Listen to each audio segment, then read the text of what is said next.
श्री रामचंद्र कृपालु भज मन हरण। जय श्री राम। कैसे हैं सभी मित्र? बहुत अच्छे। तो आज हनुमान जी पे चोला चढ़ाने का, सिंदूर चढ़ाने का सौभाग्य प्राप्त हुआ। तो हनुमान जी पे सिंदूर क्यों चढ़ाया जाता है? कहते हैं बहुत समय पहली बात है, सतयुग का समय था, श्री रामचंद्र जी का समय था और उस समय श्री रामचंद्र जी के सतयुग के समय हनुमान जी जो परम भक्त श्री राम के कहे जाते हैं, वो एक दिन माता सीता के कक्ष में गए और वहां पर उन्होंने देखा कि माता सीता अपनी मांग में सिंदूर भर रही है। तो माता सीता उनकी मांग में सिंदूर भर रही थी। तो हनुमान जी ने जाके पूछा, मैया ये क्या कर रही हो? बड़े अचंभे से देखकर पूछा कि मैया आप ये क्या कर रही हो? इधर ले। तो कहते, मैया आप ये क्या कर रही हो? तो मैया सीता ने बड़े ही भोलेपन से जब हनुमान जी ने पूछा तो उनसे पूछा, उन्होंने बताया मैया ने कि पुत्र, मैं ये सिंदूर अपनी मांग में लगा रही हूं, जो स्त्रियां लगाती हैं मांग में, तो सिंदूर में लगा रही हूं। तो हनुमान जी ने फिर बाल बुद्धि के अनुसार कहा, बालकपन में, मैया इस सिंदूर की लगाने से होता क्या है? इस सिंदूर को जो आप अपनी मांग में लगाती हो उससे होता क्या है? तो मैया ने बड़ा ही प्रसन्नता से, बड़े ही सोचा कि हनुमान प्रश्न पूछ रहा है तो उसको उत्तर देती हूं। तो पूछा तो बताया कि इससे लगाने से तेरे जो स्वामी है, मेरे जो पति हैं, तेरे जो स्वामी हैं श्री रामचंद्र जी, रघुनंदन जी, उनकी आयु, यश, बल, कीर्ति बढ़ती है।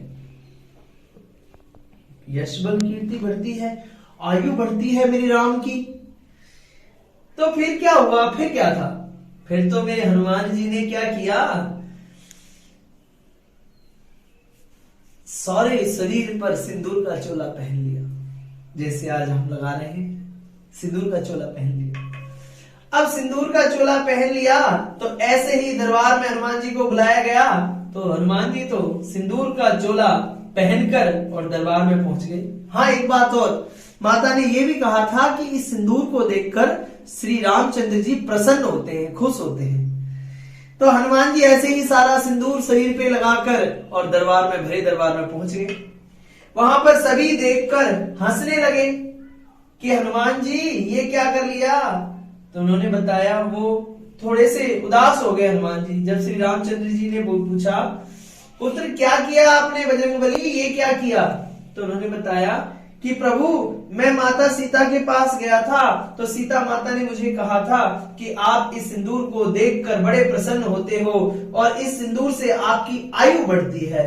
तो माता तो अपनी मांग में लगाती है, मैंने सारे शरीर पर लगा लिया कि मेरे प्रभु की आयु बढ़ेगी इसको लगाने से, तो मैंने सारे शरीर पर लगा लिया।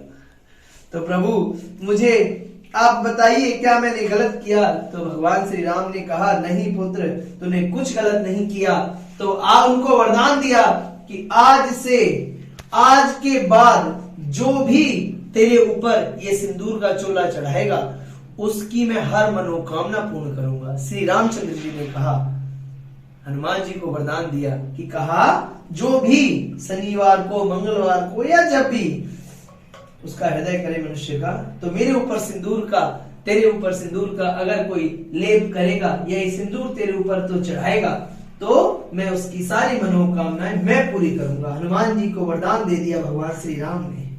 तो कहते हैं उसी समय से आज तक हनुमान जी पर सिंदूर चढ़ाया जाता है और चूरी का प्रसाद लगाया जाता है। मैं अभी आपको दिखाता हूं चूरी का प्रसाद। ये रखा हमारा चूरी का प्रसाद, ये देखिए, आटे की चूरी बनाकर भोग लगाया जाता है ठाकुर जी का। ये हम चोला चढ़ाने के पश्चात लगाएंगे, इसको यहां रख देते हैं। तो चूरी का प्रसाद भगवान को चढ़ाया जाता है और फिर उसी दिन से कहते हैं हनुमान जी के ऊपर सभी सिंदूर का लेप लगाते हैं।